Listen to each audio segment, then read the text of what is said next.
I've got two very exciting guests here talking about a product I'm extremely excited about. I think it's going to really revolutionize the industry in the years to come here. We have Navid Riaz and Daniel Dalpiaz, part of the leadership team at Infineon Technologies. Infineon Technologies is really interesting. Think of them as the Intel driving a lot of the high voltage machines that are going to be coming into the future of our industry. So a lot of high voltage blocking equipment in a very small, compact package, which is what makes this really differentiates this, particularly as we move into data center technologies and moving forward with the next generation of solar.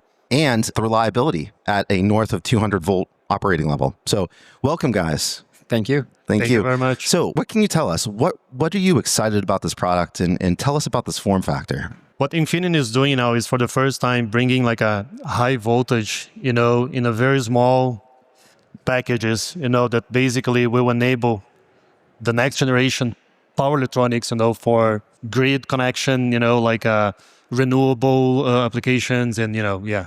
Yeah, so what I can say is that, we are the heart of these technologies that you would see here.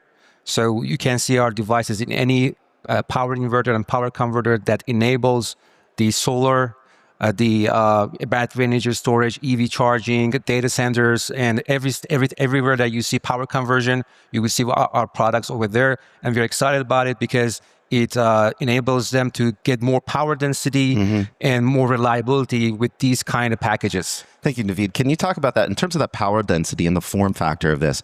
Can you talk a little bit and educate everyone on where we are currently in the industry and where Infineon is taking this technology?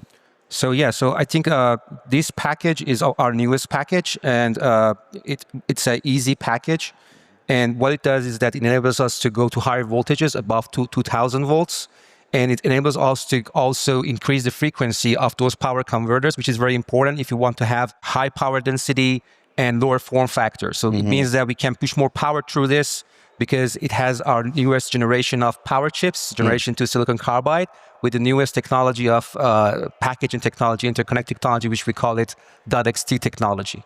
So we can go to higher, temperatures, higher powers, and higher frequencies with these package.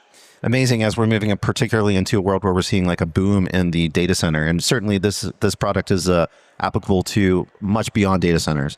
But in terms of the form factor that we're seeing now in similar technologies, I mean, this is a fraction, right? So like, can you give us an idea of what the form factor would be in terms of the power density for something of the same product line? So for similar voltage, usually what you find in the market are like a big bricks, devices like this size. Yeah. So for the first time, then we are bringing these high blocking voltages in packages like this. Yeah. Okay, and I would say the major improvement, and it's one of the biggest innovation that we are doing, is the way we are connecting the dies into the substrate. Yeah.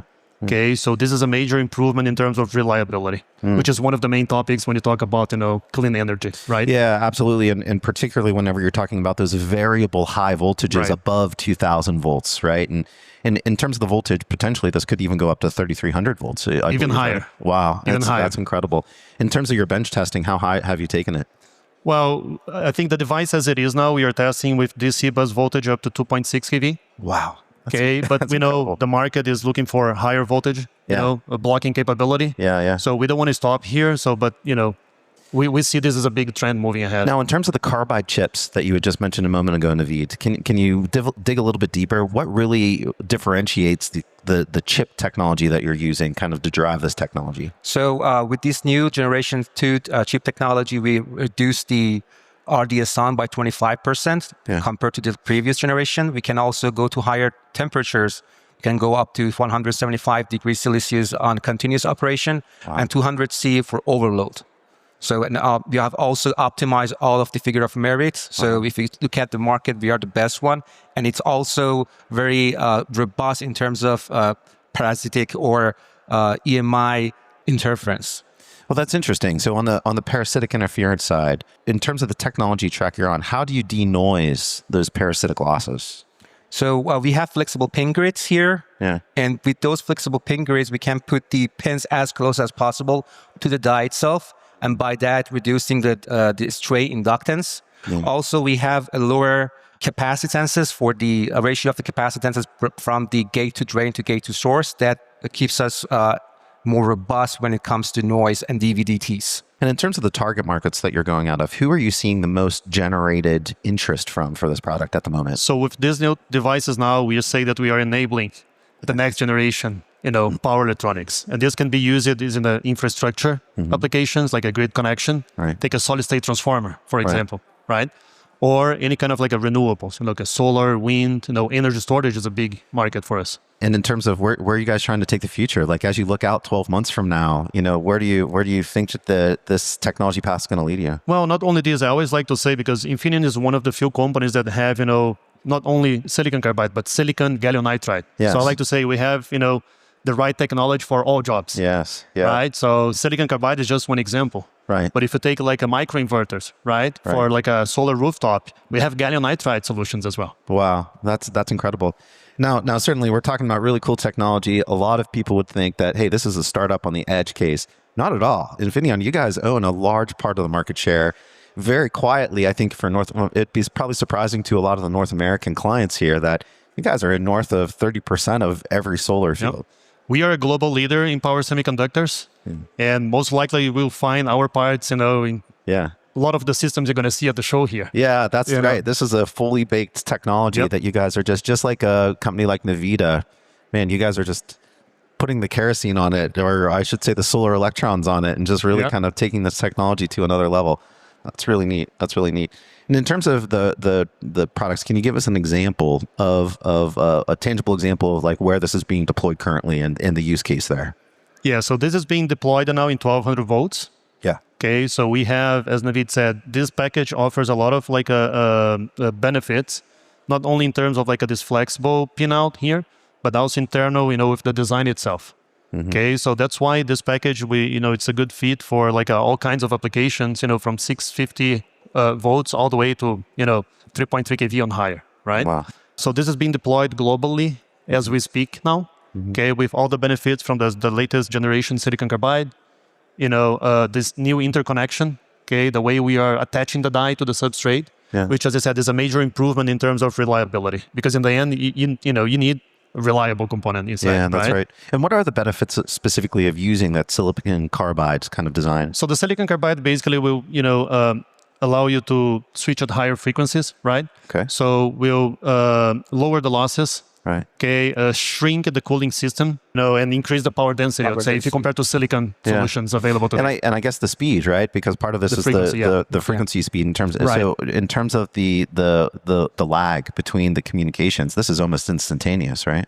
Yeah, here we are talking about below 100 nanosecond. Below 100 kilohertz. That's incredible. As we move to gallium nitride, then you're talking about hundreds of kilohertz. Right. Right, and then higher the frequency, smaller is your magnetic components. So that's why there's this a huge opportunity to shrinkage, the system size overall. That's incredible. Now, going back a little bit, can you give us a little bit of the founding of Infineon? How long have you been around?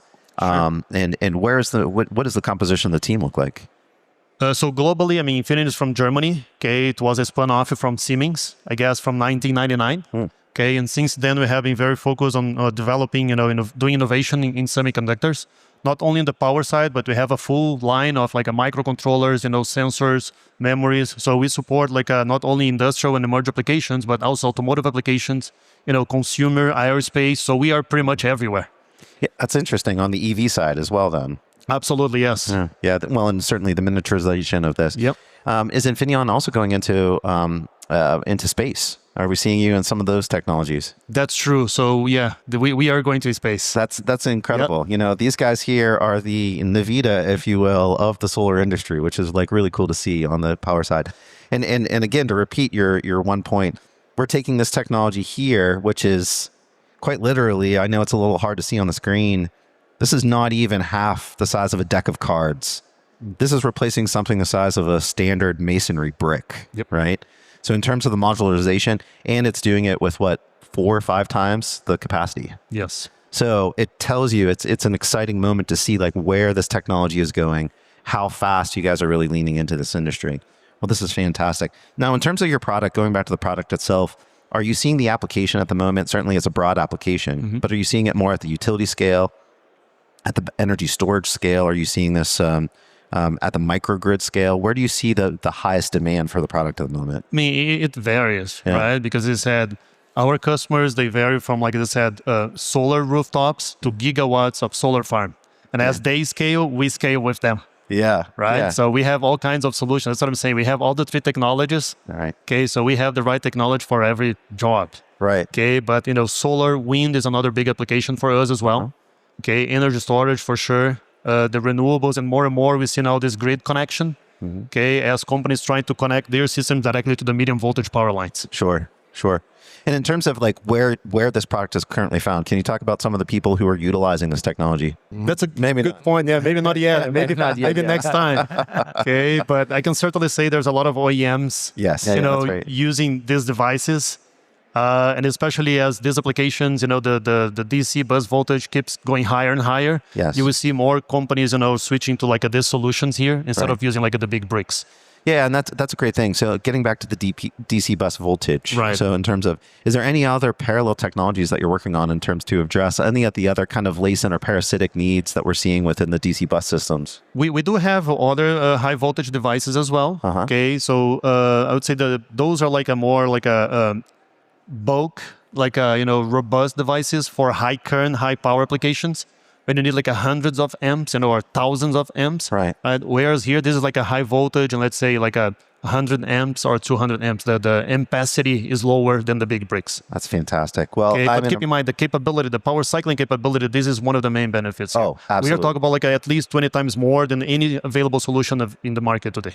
20 times more 20 times at more. a tenth of the size, Yes. which is pretty fascinating. So, Yes. Well, gentlemen, thank you so much for joining us today. This has been incredible.